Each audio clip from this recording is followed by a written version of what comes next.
मी ईश्वर मनोहर गायकवाड, राहणार रोसर, तालुका गेवरा, जिल्हा बीड. मी व्हरायटी लावलेली आहे कबड्डी. याला बघा दोड्या 70, 80, 90 दोड्यापर्यंत आहे.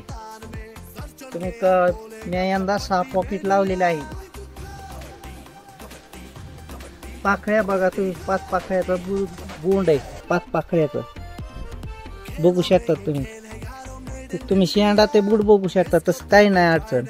आणि पुन्हा गारवा सुटल्यावर पुन्हा हे होत आहे, पाती लागत आहे तिला, काय अडचण नाही.